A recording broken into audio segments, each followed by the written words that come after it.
करौली में मदन मोहन जी के मंदिर में झाड़ू का काम करते थे।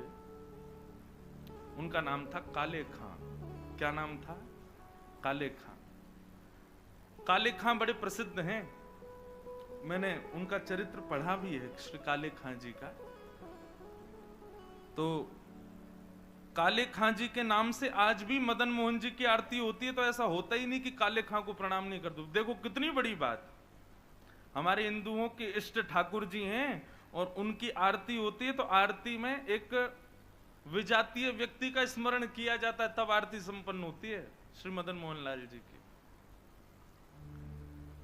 तो काले खां जो थे वो झाड़ू का काम करते थे मंदिर में। अपना घर चलाने के लिए उन्होंने ये कार्य स्वीकार किया। परंतु देखो यहां बहुत सारी बातें इसी कथा में सिद्ध हो जाएंगी। ठाकुर जी के प्रति प्रेम होने के लिए हमको हिंदू धर्म में होना, एक भक्त कुल में जन्म लेना, या हमारा एनवायरमेंट भक्ति युक्त होना जरूरी हो, ऐसा नहीं है। रैदास जी कहते हैं, सो ही सुहागन प्रिय जाहि रीझें। भक्ति वो ही कर सकता है जिससे ठाकुर जी रीझे हों। इसलिए अपने लिए ताली बजा लेना कि हम लोग कथा सुन रहे हैं, तो इसका मतलब ठाकुर जी हमसे रीझे हैं। आप अपनी इच्छा से सुन ही नहीं सकते, मैं अपनी इच्छा से सुना ही नहीं सकता। यदि मैं बिहारी जी जा रहा हूं, मैं कथा में आ रहा हूं, मैं वृंदावन जा रहा हूं, तो इसका मतलब यह बात निश्चित है कि ठाकुर जी मुझसे प्रीति करते हैं, इसीलिए संभव है। वो नाराज हो जाएं तो हमारी मजाल क्या जो हम अपने बिस्तर से उठ के और कहीं नहा धो करके बिहारी जी भी चले जाएं? नहीं जा सकते। वो अपनी महफिल में हमको दाखिल कर लेते हैं, अपनी आंखों के आगे हमको खड़ा कर लेते हैं, इसका मतलब वो भी हमको देखना चाहते हैं, इसीलिए।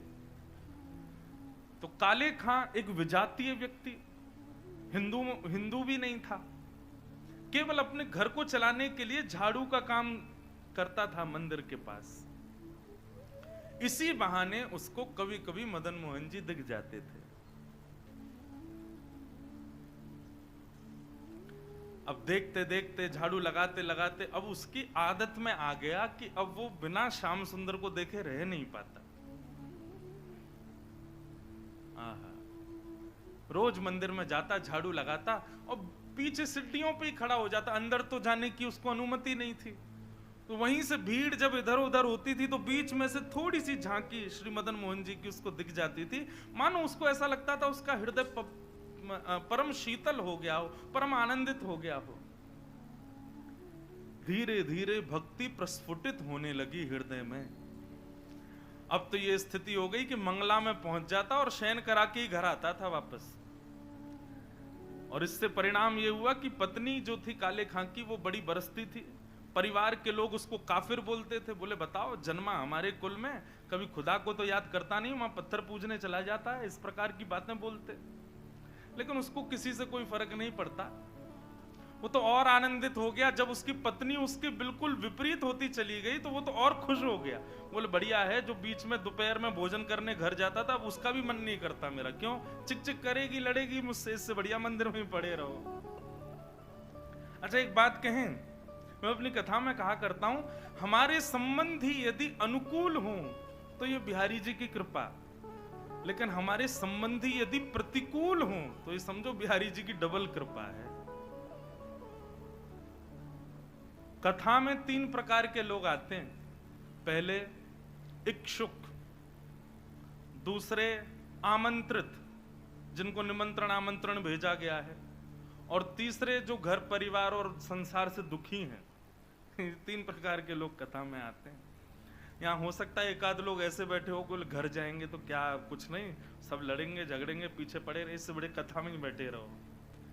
तो मंदिर कथाओं में जाने वाले 3 प्रकार के लोग होते हैं, इच्छुक, भक्त, आमंत्रित और दुखी, दुखियारे बेचारे। तो काले खां को तो और अच्छा लगता, पत्नी बेचारी ऐसी विमुख हो गई कि अब तो वो पूरा दिन ही मंदिर में ही निकालता। लेकिन काले खां की व्यवहार धर्म में एक पीड़ा थी कि उनको कोई संतान नहीं थी। घर परिवार के लोग सब उसको बहुत डांटते थे। बोले अरे तू खुदा को भजा कर, वो तुझको संतान देंगे, वो तेरे को बेटा देंगे, तू किसको भजने चला जाता है, खुदा को पुकारता ही नहीं है, इसीलिए तो तेरे बालक नहीं हो रहा।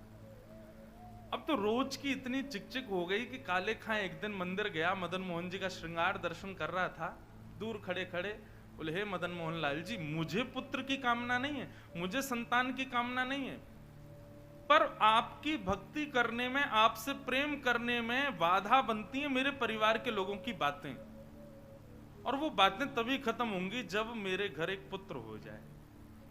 हे नाथ, मुझे पुत्र की कामना नहीं, मेरी कामना तो ये कि सब चुप हो जाएं और मैं आपकी भक्ति करता रहूं, इसके लिए आप मुझे एक पुत्र दे दो। देखो कितने बढ़िया ढंग से ठाकुर जी से पुत्र मांगा, और कृपा ऐसी हुई कि कहां परिवार के लोगों ने जब ज्यादा बोलना प्रारंभ किया तभी खबर आई कि काले खां की पत्नी जो है वो गर्भवती। पहले तो आधे लोगों के मुंह बंद हो गए, काले खां भी सबको बोल देते, बोले तुम लोग कहते हो खुदा को भजो तभी बालक होगा, दो मेरे मदन मोहन लाल जी ने भेज दी संतान, अब देखना होगी। फिर ये हुई कि अब बेटी हुई तो समझेंगे कि इसके ठाकुर जी ने दी, बेटा हुआ तो समझेंगे हमारे खुदा ने दिया। बोले ऐसा नहीं, ये तो हमारे ठाकुर जी कृपा करेंगे, उन्हीं की कृपा से ही हो रहा है। और काले खां के यहां पर एक पुत्र ने जन्म लिया। जन्म लेते ही महाराज काले खां बड़ा खुश, इसलिए नहीं कि पुत्र हुआ, इसलिए कि अब सबके मुंह बंद हो गए, अब मुझसे कोई कुछ नहीं कहेगा, अब मैं निरंतर मदन मोहन लाल जी का खूब दर्शन किया करूंगा। लेकिन हमारे ठाकुर जी सीधी सीधी जीवन जिए कोई, इससे ठाकुर जी को आनंद नहीं आता। हमें बिहारी जी बड़े चतुर हैं, खुद टेढ़े हैं तो इसलिए भक्तों का भी जीवन टेढ़ा मेढ़ा ही कर देते हैं। ये बात आप सबने अनुभव की होगी। जीवन में अगर 10-15 दिन बड़े खुशी खुशी निकल जाएं तो चिंता और बन जाती है, अब पता नहीं क्या होने वाला है, 10 दिन से कुछ हुआ नहीं है मेरे साथ, निश्चित कुछ तो होगा। अब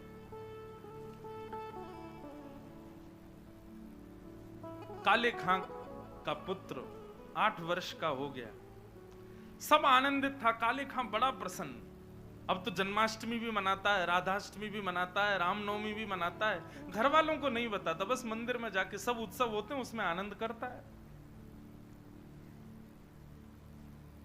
8 वर्ष का बालक काले खां का यमुना जी के तट पर, नदी के तट पर कहीं खेल रहा था अपने मित्रों के साथ, और एक सर्प ने उसको डस दिया। सर्प के डसते ही महाराज नीला पड़ गया उसका पुत्र, बेहोश होके गिर गया। बालक दौड़े दौड़े गए काले खां के घर, काले खां तो मंदिर में था, उसकी पत्नी को जाके बताया। पत्नी रोते रोते मंदिर पहुंची, जाकर के बोली जल्दी चलो, हमारे बेटे को सर्प ने डस दिया है, वो नदी के तट पर बेहोश पड़ा है, मैं जा रही हूं उसके पास, तुम जाओ किसी झाड़ फूंक वाले को लेके आओ, हमारा बेटा मर जाएगा। लेकिन काले खां व्यस्त था ठाकुर जी की श्रृंगार आरती में, श्रृंगार आरती हो रही थी। पत्नी इतना बोल करके लौटने लगी, लौट करके उसने पीछे देखा कि आए कि नहीं, तो देखा तो काले खां तो ठाकुर जी को ही देख रहा था। पत्नी जाकर के बरसने लगी, बोले तुमको अभी भी यही दिख रहे हैं? अरे हमारा बेटा मरने वाला है, देरी करोगे, कोई झाड़ फूंक वाला नहीं पहुंचा तो उसकी मृत्यु हो जाएगी। लेकिन काले खां तो अभी भी मदन मोहन जी को ही देख रहे थे। पत्नी ने कहा यदि मेरे पुत्र को कुछ हो गया ना तो फिर देखना मैं क्या करती, तुम्हें और तुम्हारे इस मदन मोहन को दोनों को देखूंगी मैं। ऐसा कहकर के पत्नी तो चली गई, काले खां वहीं खड़े रहे, नेत्रों से अविरल अश्रुधार बहाने लगे, इसलिए नहीं कि पुत्र को सर्प ने डसा, इसलिए हे मदन मोहन लाल, क्यों आप चैन से नहीं बैठने देते मुझको, क्यों आप चैन से मुझे दर्शन नहीं करने देते? ये सब मुझे पता है आपकी लीलाएं हैं, और ये सब क्यों करते हो ये भी मुझे पता है, मुझे परखने के लिए कि मैं अपनी स्थिति से च्युत तो नहीं हो रहा कहीं। लेकिन मेरा पुत्र दिया आपने था तो बचाओगे भी आप ही, और पुनः कहूंगा इसलिए नहीं कि मेरा पुत्र है, इसलिए कि मैं आपसे दूर ना हो जाऊं, बस मेरे पुत्र को बचाना। संध्या आरती के बाद जैसे ही कपाट बंद हुए, काले खां नदी के तट पर पहुंचा। भीड़ इकट्ठी थी। पत्नी को जैसी पता चला काले खां, बोले आगे ओझा को नहीं लाए, झाड़ फूंक वाले को, बोले वो तो मैं भूल गया। इतना कहना हुआ कि महाराज परिवार के लोगों ने काफिर काफिर कहकर के काले खां को सुनाना प्रारंभ कर दिया। दौड़ करके गए, ओझा को लेकर के आए। जैसे ही ओझा ने आकर के उसकी नब्ज आदि देखी तो कहा ये बालक तो जीवित नहीं है, इसकी तो मृत्यु हो चुकी है। सब रोने लगे। काले खां की पत्नी ने अपने पुत्र को गोद में उठाया और ले गई और मदन मोहन जी के द्वार पर जाकर के अपने पुत्र को रख दिया। बोले बहुत कहते थे मदन मोहन लाल जी ने दिया, मदन मोहन लाल जी ने दिया है, तो ये जीवित करके दिखाएं इसको अब। और यदि ये जीवित नहीं हुआ, खुद भी मर जाऊंगी, तुमको भी मार दूंगी और पूरे परिवार को नष्ट कर दूंगी इन्हीं की दहली पर। तब काले खां ने मदन मोहन लाल जी को निहारा और निहार करके कुछ शब्द काले खां ने लिखे। हैं तो थोड़े उर्दू के अल्फाज, लेकिन हैं बहुत सुंदर। इनमें से कई शब्दों के अर्थ तो मुझे भी नहीं पता, उर्दू में। पर एक बात कहें, भक्त की जब चरमोत्कृष्ट भक्ति हो जाती है ना, तो उसकी भक्ति शब्दों के रूप में निकलने लगती है। जब भक्ति चरम स्थिति में पहुंचती है, कहां मीराबाई ने नहीं गाया, सूरदास ने नहीं गाया, तुलसीदास ने, सबने गाया। एक बात नोट कर लीजिएगा, जिसने पाया उसने गाया, और जिसने नहीं पाया वो गा नहीं पाया कभी। यदि बिहारी जी मिलेंगे ना, तो आप गाने का प्रयास नहीं करोगे, गाना अपने आप होगा, अपने आप प्रकट होंगे शब्द आपके मुख से। अभी हमारी स्थिति क्या है, अभी हम सूरदास के पद गाते हैं, अभी मीराबाई के पद गाते हैं, अपने हमारी कोई निर्माण नहीं है, अपनी हमारी कोई सामर्थ्य नहीं है। पर जिस दिन बिहारी जी मिलेंगे, उस दिन जिह्वा में सामर्थ्य आएगी और आप कुछ ना कुछ गाओगे, ये निश्चित है। जो पाएगा वो गाएगा। काले खां मदन मोहन लाल जी की ओर देखने लगा और कहने लगा, मुसफक साफीक रफीक दिल दोस्त मेरे नजदीकी हकीकी ख्याल कीजिए। मेहरबान कदरदान आला तू जहान बीच, मुझसे गरीबों का गुनाह माफ कीजिए। काले बेकरार खड़ा तेरे दरबार पे, नंद के कुमार जरा गौर अब कीजिए। हिंदुओं के नाथ तो हमारा कुछ दावा नहीं, जगत के हो नाथ तो हमारी सुध लीजिए।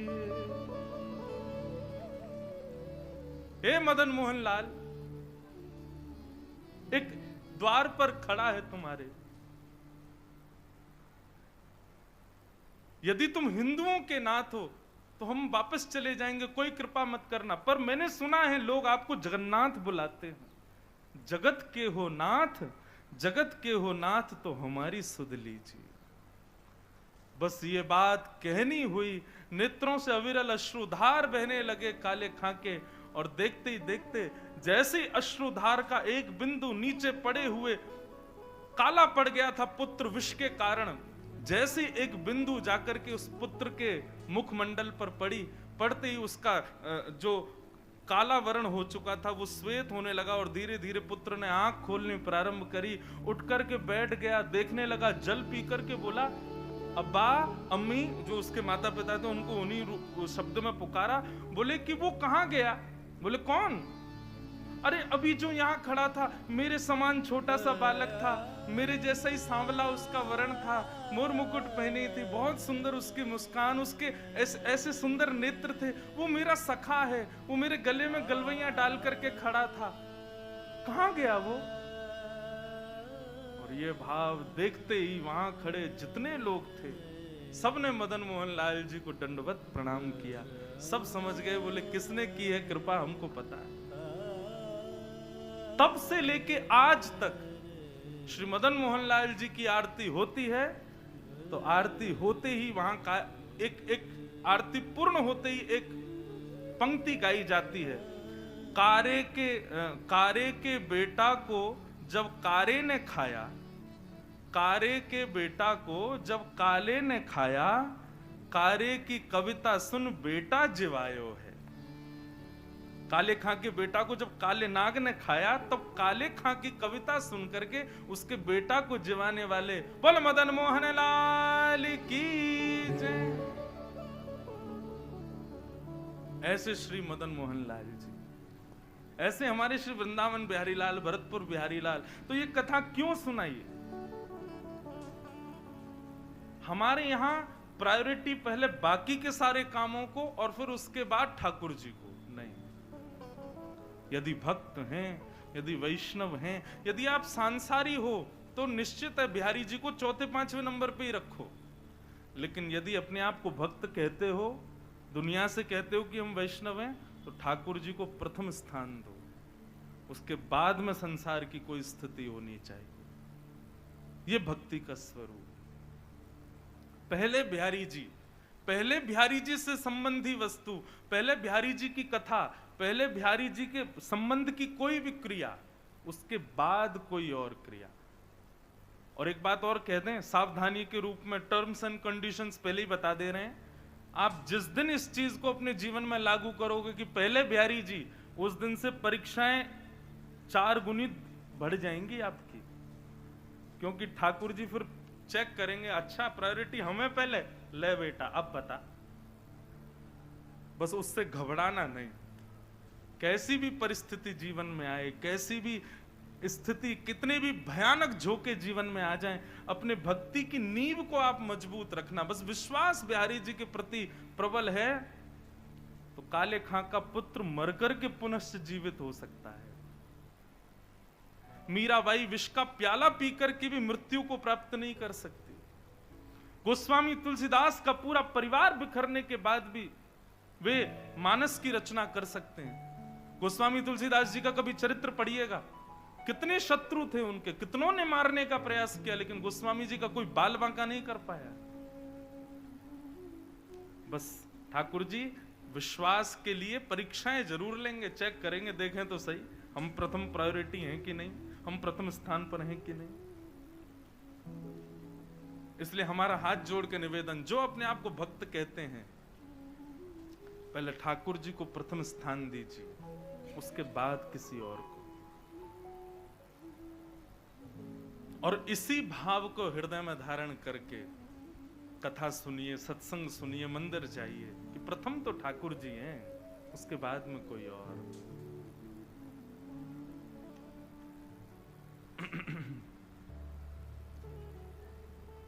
बोलो वृंदावन बिहारी लाल की जय।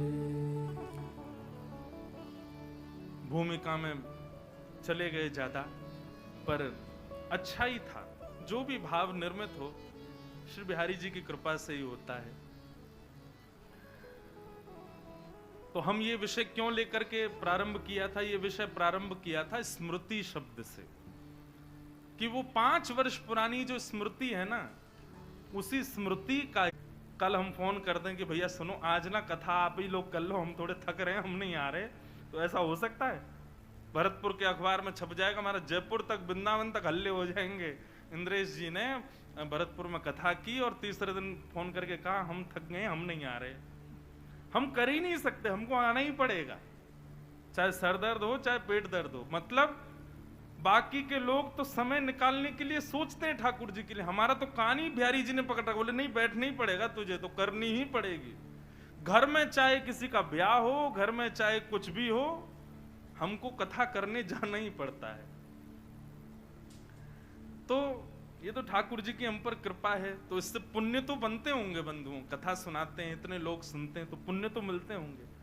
पर हमने पहले ही सोच रखा है नाथ, इस पुण्य के बदले हमको एक ही चीज देना, क्या? हम वैकुंठ आएंगे ये तो हमको पता है, ये तो निश्चित हम जान चुके हैं, वैकुंठ से नीचे तो हमको मिलने वाला नहीं है। लेकिन हम वैकुंठ में आकर के भी कथा करें और शंख चक्र गदा पद्मधारी हमारे बिहारी जी के ही पूर्ण अवतार श्री नारायण को सामने बैठा करके कथा सुनावें, वहां भी कथा करें। लेकिन हम अकेले नहीं जाएंगे वैकुंठ। जिस जिस शहर में जितनी कथाएं करेंगे और जहां जहां के जितने जितने लोग कथा सुनेंगे वे सब भी हमारे संगे ही जाएंगे वहां। तो इसीलिए हमने अपनी व्यासपीठ का नाम भक्ति पथ रखा। भक्ति का रास्ता, भक्ति का मार्ग, जो सीधे बिहारी जी के पास जाएगा और उनको उनके सामने बैठ के हमको कथा करनी है। तो उसमें कुछ शहर हैं जहां भक्ति पथ परिवार अपनी गतिविधियों से, अपने सत्संग से, अपने क्रियाओं से इस भाव को, इस संकल्प को सार्थक कर रहे हैं। उसमें यदि ऐसा कह दूं तो कोई अतिशयोक्ति नहीं, पहले नंबर पे भरतपुर ही है। तो निश्चित है भरतपुर के आप सब लोग हमारे साथ वैकुंठ की यात्रा में, आप सबकी टिकट कट चुकी है, नहीं मन होगा तो भी चलना पड़ेगा, सब चलोगे हमारे साथ। और वहां 7 दिन के लिए जाएंगे बस हम लोग। 7 दिन कथा सुनाएंगे ठाकुर जी को, और ठाकुर जी कहेंगे वाह भैया बड़ी बढ़िया कथा सुनाई, अब दक्षिणा मांगो। तब दक्षिणा मांगेंगे, एहो विधिना तो पे अचरा पसार मांगू, जन्म जन्म दीजो या ही ब्रज बसिवो। अब हमको दोबारा ब्रज में ही भेज दो आप। तो 7 दिन रहेंगे वैकुंठ में, फिर दोबारा आ जाएंगे वृंदावन में, फिर से यहाँ पर खूब कथाएं आदि करके फिर जाएंगे, फिर आ जाएंगे। तो यही संकल्प है, इसीलिए इसका नाम भक्ति पथ है। आप सब पथिकों को बहुत बहुत शुभकामनाएं कि आप सब इस पथ के पथिक हो। खूब आनंद से हम लोग ठाकुर जी की प्राप्ति करेंगे। निश्चित है मिलेंगे ही मिलेंगे बिहारी जी, इससे नीचे काम बनने वाला हमारा है नहीं। बिहारी जी सत्य स्वरूप हैं, आप सब अनुभव करोगे। आप संसार में किसी से कितना भी प्रेम कर लो, लेकिन फिर भी अपने कुछ ना कुछ बातों को मन में छुपाओगे, उससे भी नहीं बोल सकते। लेकिन बिहारी जी ऐसे, उनके सामने जाते ही छुपाना नहीं पड़ता, सब अपने आप प्रकट हो जाता है। जो हम किसी को नहीं बता पा रहे, बिहारी जी के सामने जाते ही वो अपने आप प्रकट हो जाता है। चाहे वो हमारी दुख के हों, चाहे वो हमारे सुख के हों, चाहे वो हमारे द्वारा किए गए पाप हों, चाहे वो हमारी पीड़ाएं हों, बिहारी जी के सन्मुख आते ही सब अपने आप प्रकट हो जाती हैं। इसलिए वो सत्य है। संसार में कई लोगों से हमारे ऐसे संबंध होते हैं कि उससे हम अपने सारी हृदय की बात कह देते हैं। वो हमारे सगे भाई बहन भी हो सकते हैं, या चाचा ताऊ के बच्चे भी हो सकते हैं, हमारे पड़ोसी भी हो सकते हैं, हमारे मित्र भी हो सकते हैं। परंतु बंधुओं, ठाकुर जी ऐसे हैं कि उनसे आप वह भी बोल सकते हो जो आप किसी से नहीं बोलते। और बोल सकते हो नहीं, बोलते ही हो। व्यक्ति पाप कर ले, सबसे छुपा लेगा, लेकिन ठाकुर जी से नहीं छुपा पाता। चोर भी यदि कभी मंदिर में जाता है ना, तो बिहारी जी से कहता होगा, हे बिहारी जी, आगे वाली की चैन काट रहा हूं मैं, क्षमा कर देना। आज भी हमने सुना कि कथा में 2-3 माताओं के कुछ चैन वैन कट गई, इसलिए भैया यहाँ तो भक्ति का गहना पहन के आओ, उसको कोई चोरी कर ही नहीं पाएगा। सांसारिक गहने घर ही छोड़ के आई हूं, क्योंकि यहाँ पर भी बहुत सारे लोग बिहारी जी से प्रार्थना इसीलिए करके आ रहे होंगे कि हे बिहारी जी कृपा करना वो महंगी वाली चेन पहन के आवे ताकि हम काट सकें। बिहारी जी बेचारे सबके हैं, कहो तो उसकी सुन लें। इसलिए आप लोग अपनी चतुराई से आओ, थोड़ा सावधानी रखो इस बात में भी। तो भगवान सत्य हैं, उनके सामने सबका सत्य प्रकट हो जाता है। इस बात का प्रमाण देती है महाभारत की एक कथा। कौरवों के पिताजी का नाम क्या है? धृतराष्ट्र। धृतराष्ट्र का एक श्लोक है महाभारत में, वो वहां कहते हैं, जानामि धर्मं न च मे प्रवृत्ति, जानाम्य धर्मं न च मे निवृत्ति। धृतराष्ट्र कहते हैं, मैं जानता हूं कि धर्म क्या है, लेकिन जानते हुए भी पता नहीं क्यों मेरा मन ही नहीं होता करने का। और मैं ये भी जानता हूं कि मैं और मेरे पुत्र जो कर रहे हैं ये अधर्म है, लेकिन ये जानते हुए भी पता नहीं क्यों मैं ना तो उनको रोक पा रहा हूं ना खुद रोक पा रहा हूं। मतलब व्यक्ति को पता है कि सही क्या है और गलत क्या है, लेकिन फिर भी वो गलत करता है। ऐसा हो ही नहीं सकता कि उसको पता नहीं था कि ये गलत है। सबको पता होता है कि हम गलत कर रहे हैं, हम अपराध कर रहे हैं, हम पाप कर रहे हैं, सबको पता होता है ये, लेकिन फिर भी हम करते हैं। तो अपराध करते हैं जानते हुए भी कि ये अपराध है, जानते हुए भी हम कर देते हैं। क्यों? हम 2 मिनट के लिए ऐसा विचार कर लेते, ठाकुर जी क्षमा करना, क्या करें, मजबूर, ये करना पड़ेगा।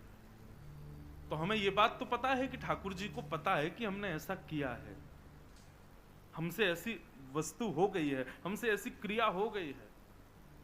ठाकुर जी सत्य हैं, उनको सब पता है, उनसे कुछ छुपा नहीं है। सत्य। भगवान का दूसरा स्वरूप है चैतन्य। बंधुओं, ठाकुर जी को कभी भी जड़ मत समझना। ये एक भक्ति में अपराध है कि ठाकुर जी को हम जड़ समझें। ये तो मूर्ति है, कुछ भी पहना दो, कुछ भी खिला दो, कैसे भी रख लो, नहीं, वो चैतन्य है, साक्षात चैतन्य है। उनके प्रति चैतन्य का भाव रखना ही पड़ेगा, तभी आपकी भक्ति आगे को अग्रसित होगी। आप केवल ये भाव रखोगे ये तो मूर्ति है बस, आप भक्ति में कभी उस वस्तु, उस श्रेणी से कभी आगे नहीं बढ़ पाओगे। उनके प्रति चैतन्य भाव रखना ही पड़ेगा। हमारे वृंदावन के राधा रमन लाल जी का कभी दर्शन करो आकर के, आपको अनुभव होगा। जिस दिन राधा रमन लाल जी बड़े प्रसन्न होते हैं, अपनी पोशाक से, अपनी सेवा से या किसी भी भाव से प्रसन्न होते हैं, तो उस दिन उनके 3-4 दतुइयां दिखाई देती हैं। कोई गौर से अगर देखे दूरबीन से या फिर फोटो खींच ले, और यदि अभी जैसे गर्मियों के समय में शाम को लगभग हर मंदिर के ठाकुर जी बाहर आ जाते हैं, बाहर आकर के सबको दर्शन देते हैं। आप कभी गौर से देखना, राधा रमन लाल जी जिस दिन बड़े प्रसन्न होते हैं ना, उस दिन उनके दांत दिखाई देते हैं, 3-4 दांत दिखते हैं। क्यों? क्योंकि वो जड़ नहीं है, वो चैतन्य है। उनको जड़ समझने की भूल भी मत कीजिएगा। हमारे श्री गोवर्धन नाथ, ऐसे ठाकुर जी तो पूरे विश्व में ही नहीं है। क्यों? सारे मंदिरों में अपरस का भाव है, किसी को भी प्रवेश नहीं कर सकता कोई, लेकिन एकमात्र हमारे गोवर्धन नाथ जी ऐसे, यहाँ कोई भी चले जाओ, सबको अधिकार है, सब अंदर चले जाओ, सब गिरिराज जी को गले लगा लो। अच्छा देखो, एक बात और बताएं, ब्रजवासियों को अधिकार है कि जब श्री गोवर्धन जाएं तो किसी गोवर्धन शिला का भले ही अभिषेक ना करें, भले ही इत्र ना लगाएं, भले ही भोग ना लगाएं, लेकिन गले से जरूर लगा के आया करो, क्योंकि ये संबंध हमारा ठाकुर जी ने बनवाया था गिरिराज जी के साथ। और एक और बात बताएं, गिरिराज जी में जितनी भी शिलाएं, गिरिराज जी से जो अलग शिलाएं दिखाई देती हैं, जो गिरिराज जी पर लेटी हुई हैं, ये सब अनन्य ब्रजवासी ही शिला बनकर के गिरिराज जी को माने आलिंगन कर रहे हैं, अपने हृदय से लगा रहे हैं। हमारे गिरिराज जी को आलिंगन जरूर किया करो, श्री गोवर्धन नाथ जी को। तो भगवान चैतन्य है, वो जड़ नहीं है, जड़ कभी नहीं मानना उनको।